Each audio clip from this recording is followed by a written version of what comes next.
I was beginning to wonder if you would make it.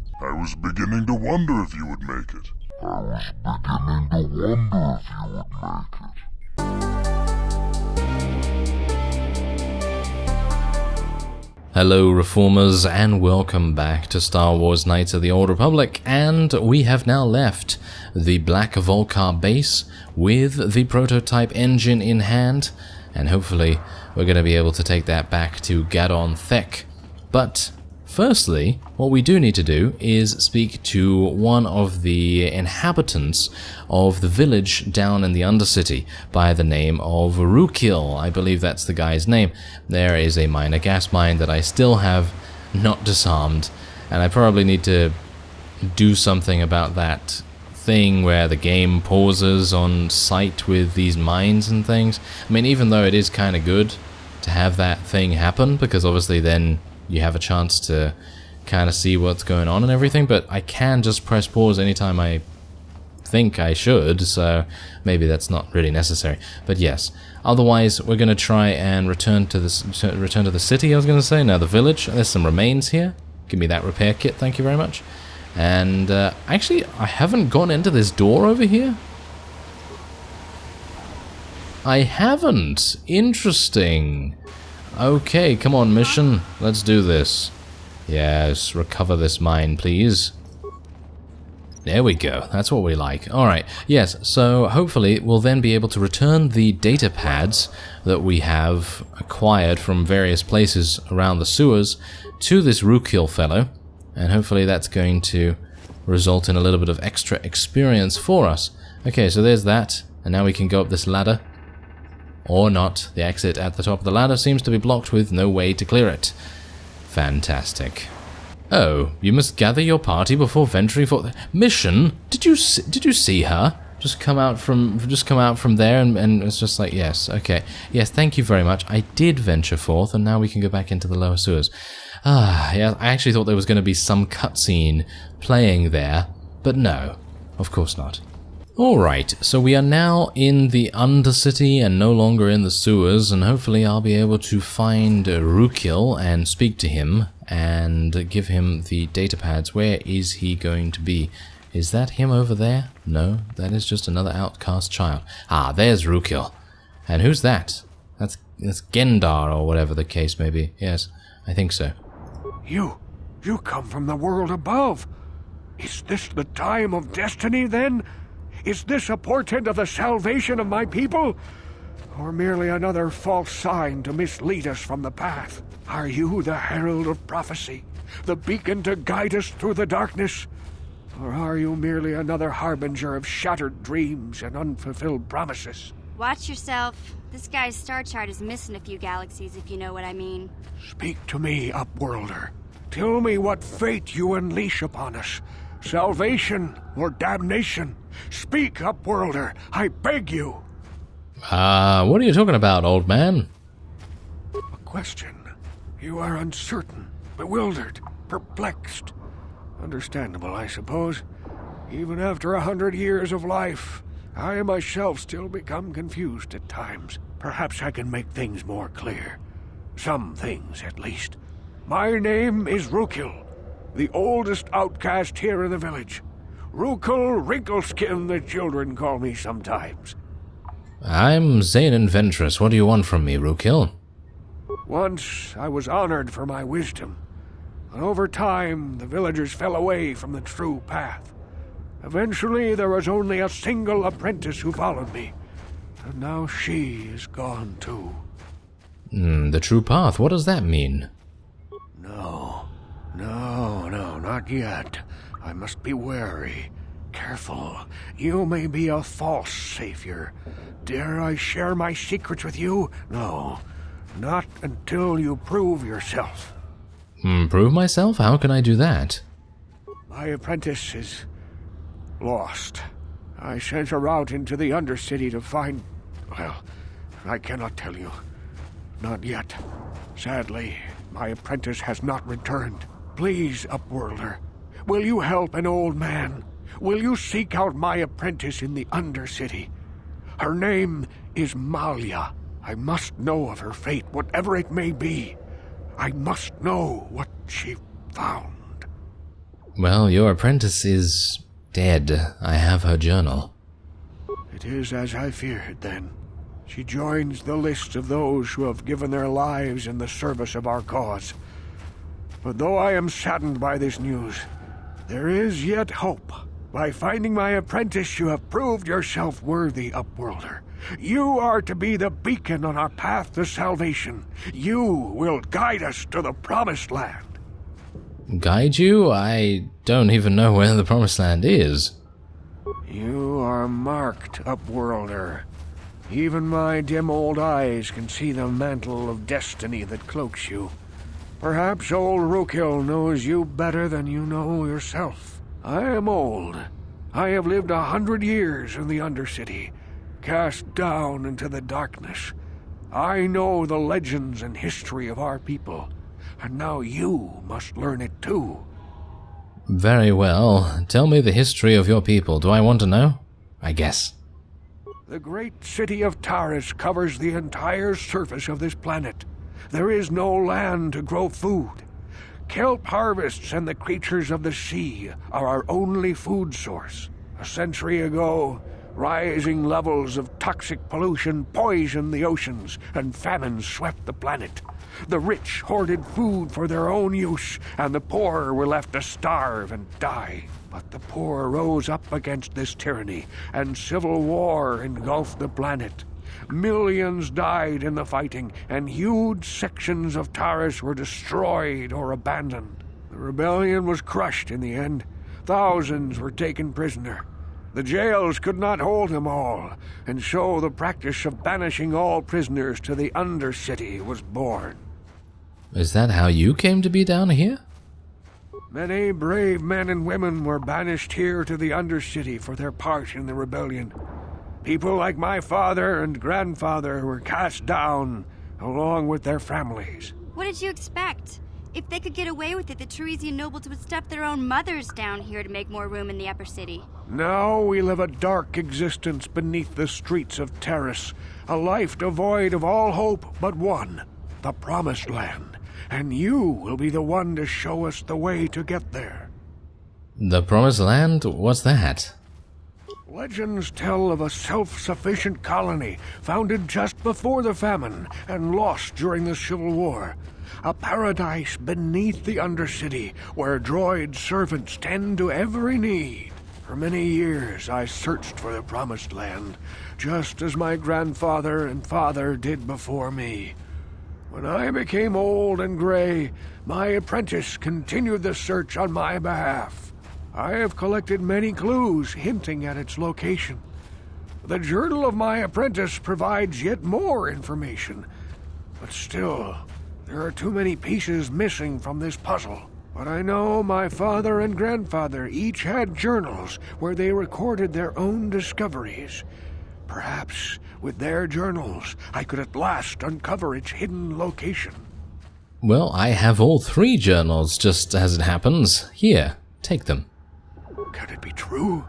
Is it possible that at long last, the dream of my father and grandfather before him will be fulfilled? I can hardly bear to look. Yes, of course. Now I understand. It all makes sense. Now I see why the Promised Land has been so hard to find. It is so obvious. You have done a great thing, Upworlder. A selfless act that will bring great joy to all the people of this village. I must take this to Gendar right away. Rookhill, what do you want now? Have you more fables of a hidden paradise just waiting for us to find it? You may not think these are fables after you see what I have brought you, Gendar. Look at these journals. What?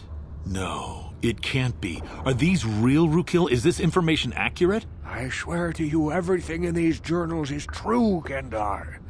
The Promised Land. I told you I would find it. The entrance is far from here, Rookhill. It will take us weeks to get there, perhaps even months.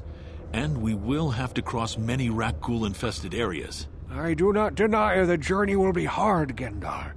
But surely it is better than the miserable life we have here. Wise words, Rukil. Our supplies are high right now. We could leave by nightfall. I will tell the others to prepare for the journey. Thank you once again, Upworlder. I will say a final goodbye. For where we are going, I fear you cannot come.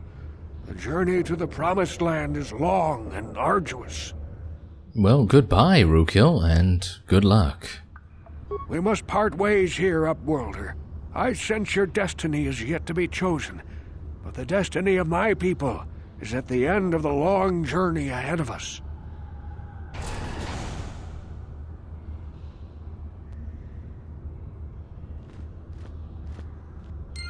Well, there we have it. We gained some light side points and 500 experience. And I guess that's it. Let's actually just take a quick look here at our journal. And is there anything that I can look at here? Yes, the outcasts have left in a mass exodus, going to seek out the fabled paradise of the Promised Land. The journey will be difficult, but by recovering the journals you've given the outcasts something they haven't had in a long, long time, hope. Alright. Well, that's actually pretty nice, but unfortunately we did not level up from that experience, and they've all gone. They have actually all gone. Alright, so is there actually anything over here? Because it doesn't seem like I've uncovered this. What actually happened there? That was a bit weird. Okay, so yeah, there's actually nothing in here. This is super weird how there's a gate, but there's nothing in that area? I have no idea. But now, this Promised Land thing, I think... Mission apparently seems rather distant. Maybe we should talk to her. Okay, so yes, before we actually talk to Mission, I just want to say I think there's probably something to do with the Promised Land in Star Wars The Old Republic, the MMORPG version, of course. And I think there is something to do with that on Taris itself when you go there. But I can't remember what it is. Oh well, never mind. Let's speak to Mission. Hey there, what can I do for you? I want to talk to you. I find it really annoying, actually, how we're so far away, because now her audio is extremely low. Okay, let's actually just say nothing, never mind, and then we'll talk to her again. Okay. Okay, so let me just go a little bit closer here. Hey there, what can I do for you? Okay, there we go. That might be a little bit better. I'm just going to actually tweak the audio a little bit. Alright, that might be a little bit better. I've just lowered the ambient noise and the sound effects and stuff, so hopefully the voices will be a little bit easier to hear. Anyway, I want to talk to you about your brother. I was a little snappish when we last talked. I'm sorry about that. I get a little touchy when it comes to Griff. It's kind of embarrassing telling people about him. Embarrassing? Why? It's complicated. Griff wasn't the most popular guy. He had his faults. But I still loved him, you know? Sometimes people don't understand. I never knew my parents. My brother always looked out for me. He's the one who brought me here to Taris. I was just a kid, only 5. But I remember the trip, if you could call it that. We were stuffed inside a packing crate in a starfreighter's cargo hold with just enough food and water to make the trip. Not exactly first class, you know? You were stowaways? I don't know the whole story. I was pretty young, but my brother owed a lot of money. Might even have been a few arrest warrants out for him, I don't know. The only way to get off the planet was to smuggle ourselves out. I mean, I don't want to make it sound like we were criminals. Well, maybe my brother was. See, this is why I don't like to talk about it. It makes Griff sound worse than he really was. My brother had his problems, but he always looked out for me. He's family. You have to stick by your family. Yeah, that's what I'm trying to say. Without my brother, I don't know where I'd be. He gambled and drank, and he was always borrowing money for his latest get-rich-quick scheme. But he had a good heart, you know? He taught me how to survive, showed me how to slice into a computer security system, how to get inside a locked building without the entrance codes, and how to spot a wealthy mark for a quick shell game. Sounds like he was nothing but a petty criminal. No, we're not going to say that. We're going to say pretty handy skills to have, Mission. Yeah, Griff did right by me. I really miss him since he left. I keep hoping he'll come back someday. He promised me he would. Why did he leave? He fell in with a bad crowd. It's all Lena's fault. She's the one who took him from me. Just batted those long lashes at him and off he went. Who's Lena? I don't want to talk about Griff and Lena. Just the thought of that space tramp makes my blood boil. Subject closed as far as I'm concerned. If I'm gonna be any help to you, I can't be worrying about my brother running off with some intergalactic skank. So is there something else you need? Not particularly. Okay. Yeah, there we go. Alright, so we learned a little bit more about Mission and how she came to be on the planet, and we're now going to make our way back to the elevator. So, where is that? That's actually right behind us here. There's the elevator, and we're hopefully going to be able to deliver this prototype engine to Gadon Thek, finally, and that will then hopefully automatically qualify us to race in the swoop event, and hopefully we'll not get shot or killed by anyone here. I can assume that we're probably going to be fighting a couple of black Volcars. Are these black Volcars right here? No, these are just Hidden Bek scouts. Oh, okay. So everything seems relatively normal here at the moment. And hopefully, once we have delivered the engine, everything will be looking very rosy indeed. Because obviously we are then going to be able to hopefully rescue Bastila. And that's going to be pretty good. Alright, so let's head in here. Now bear in mind that I have not forgotten about doing the arena, because we do have to do the arena and, you know, defeat Bendak Star Killer, and as well as the other combatants for the XP and obviously the money too. You have returned. Do you have the prototype swoop engine accelerator with you? I have the accelerator right here. I was beginning to wonder if you would make it. The race is tomorrow, and my mechanics need time to install the prototype into the swoop engine of our bike. Okay, I lived up to my end of the deal, now you better come through. Don't worry. I'm a man of my word. I promised you could ride in the swoop race under the Hidden Bek banner, and I'm still going to let you do that. And I'm even going to go one better. I'm going to let you ride the swoop bike with the prototype accelerator installed on it. Without it, you won't stand a chance. Gadon, you can't be serious. We need one of our best riders on that bike. We can't let some rookie take the prototype engine into the race. Don't worry, Gadon. I'll win this race. I have to be honest with you. There's a reason I'm letting you take the prototype engine. The accelerator isn't stable. There's a good chance it could explode during the race. I can't ask one of my own riders to take the risk. They'll be running unmodified swoops in the race. You'll be the only one using the prototype. If you can complete the track before the accelerator overheats, then you'll win for the Beks. If you die, then one of my other riders could still come through for me. Oh, so it's a win-win situation for him by the looks of things. Anyway, sounds like you've got all your bases covered.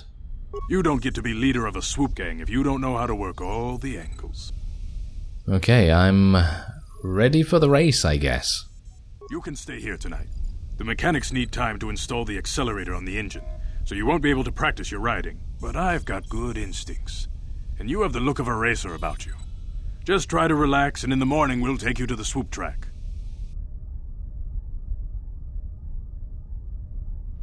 You spend a restless night in the Beck base. In the morning, one of the Becks takes you to the swoop racing pits, where only racers and mechanics are allowed to go.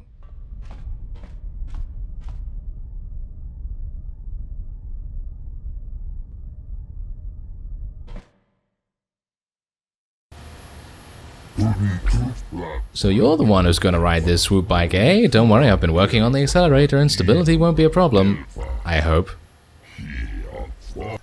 Gadon mentioned that you've never done this before. You want me to run over the basics of handling a swoop bike for you? Sure, tell me how it's done.